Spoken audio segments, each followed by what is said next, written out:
Hey guys, welcome back to RPO Restorations. Today we'll be talking about the other two-seater produced by General Motors during the 1980s. This car was interesting not only for its design and mid-engine layout, but also for the way it was built and the new production techniques designed around it. This car's production spanned 5 model years from 1984 to 1988.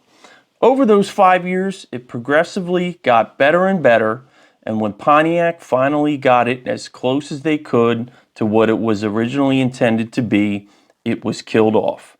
Today, we'll be talking about the Pontiac Fiero. The Pontiac Fiero was initially conceived in the late 1970s as a small, two-seater sports car with a mid-engine layout and a high-end suspension for great handling. It was supposed to have an all-aluminum V6 designed around it and was initially viewed as something of a poor man's Corvette. GM's brass were hesitant to introduce anything that might compete with the Corvette in the sports car market, so Pontiac repackaged the car as a small, two-seater, fuel-efficient four-cylinder commuter car that just happened to have a mid-engine layout and was very aerodynamic. It worked, and GM allowed Pontiac to move forward with design and production. With a relatively small budget of just $400 million, not a lot for the design and tooling costs of creating a vehicle from scratch, Pontiac's design team was able to create the car and institute several unique ways of manufacturing around it. This also created the need for several compromises in its design, as the budget didn't fully support the design of a new engine or the unique suspension components Pontiac had initially anticipated for the car. Designers had to reach into GM's parts bin and take many pieces from the X-Body Phoenix and T-Body T1000 in order to complete the project, as well as initially use Pontiac's Iron Duke four-cylinder engine, which wasn't known for its performance. Things did get better, however, through the car's production run, and Pontiac was able to slowly make improvements to the vehicle's suspension and powertrain as the years progressed. Two of the most novel things worth mentioning when it came to the Fiero's design and production are the use of what Pontiac called its space frame and its use of several different types of plastics in its body panels. The space frame is the actual structural component of the vehicle. It consists of welded and bolted steel components that make up the actual body of the car. Every body panel on the vehicle serves no structural purpose.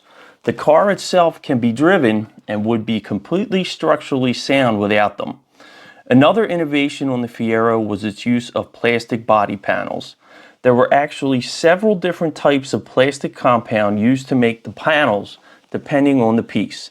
They were attached to the frame via robotically drilled holes, which required very little alignment or fine-tuning when placed on the vehicle. The Pontiac Fiero debuted for the 1984 model year. It was only available with the 2.5-liter four-cylinder Iron Duke engine mated to either a 4-speed manual or 3-speed automatic transmission. The Iron Duke was rated at about 95 horsepower, and this didn't exactly line up with Pontiac's original marketing campaign, which touted the Fiero as a sleek sports car. Air conditioning was an option, but power steering was not, because of the car's mid-engine layout. It came in 3 trim levels: the base coupe, the sport coupe, and the SE. The SE model included the WS6 handling package as well as several trim upgrades. Also available was a special Indy Pace Car edition, which featured special decals and more aerodynamic front and rear fascias, which would later become available on the GT model. The car did well, with over 136,000 being sold. For 1985, buyers could get a base coupe, a sport, an SE edition, or they could opt for the new GT model. This model featured the aerodynamic front and rear fascias, which were available on the 1984 Indy Pace Car edition, along with a 2.8-liter V6 engine, which was rated at 140 horsepower. Also available was an Isuzu-designed 5-speed manual transmission. Sales were still strong, with Pontiac selling a little more than 76,000 in 1985. In 1986, the Fiero GT was updated with a new fastback style roofline, and the SE model received the GT's aerodynamic front and rear end. Wheels on the base model were also increased from 13 to 14 inches, and the rear speakers were moved from the headrest to the sail panels. Fiero sales increased to 83,000. For the 1987 model year, Pontiac redesigned the base model's nose, giving it a more streamlined look. The base 2.5-liter engine was also given several upgrades, including throttle body fuel injection, roller cams, and a distributorless ignition system, increasing horsepower to 98. There were no major changes to the GT or SE models. However, there is one special addition to note. Pontiac dealerships offered a body kit upgrade to change the body to resemble the Pininfarina Ferrari 308 and called it the Fiero Mera. These kits were not offered direct to consumers and had to be installed by a company called Corporate Concepts. About 247 were produced before Ferrari sued and everything was shut down. Pontiac sold about 46,000 Fieros this year. In 1988, the Fiero finally received the suspension Pontiac's engineers wanted it to have. Gone was the parts bin setup from the X and T cars, and in its place was a specifically designed suspension that resulted in improved handling and steering. Also included were new vented disc brakes on all four wheels, as well as staggered tire sizes for the GT models, placing wider tires in the rear for improved handling and balance.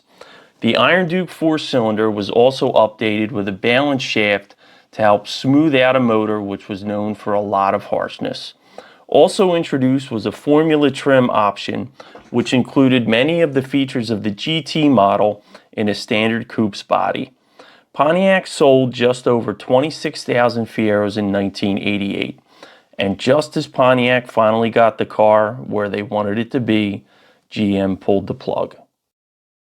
No video about the Pontiac Fiero would be complete without talking about the engine fire controversy of the 1980s. In 1987, the NTSB estimated that 1984 Fieros were catching fire at a rate of 20 per month. It's also estimated that 1 out of every 508 Fieros sold experienced an engine fire. Pontiac engineers found several causes for these and issued several recalls.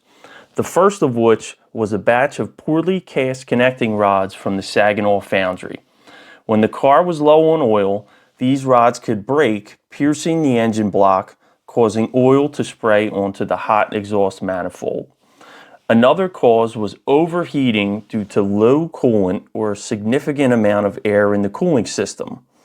With a radiator in the front and cooling pipes that ran along the rocker panels, there was a rather complicated procedure that one needed to follow when flushing the cooling system in order to burp the air out of it. Having owned one of these cars, I can tell you that if you weren't familiar with it, you would wind up with a large air pocket in the cooling system. A third cause was thought to be the engine wiring loom melting after being heated by the exhaust manifold. This was solved by wrapping the loom in a foil-like tape to prevent heat soak. Overall, the Pontiac Fiero was a fun little car, however impractical as it was. It handled relatively well and was fun to drive. The Iron Duke also got pretty decent gas mileage for the time. I've never driven an 88 with the updated suspension, but I can only imagine the improvements that were made. I hope you enjoyed this video about the Pontiac Fiero. Don't forget to tap that subscribe button. Thanks for tuning in. I'll see you on the next one.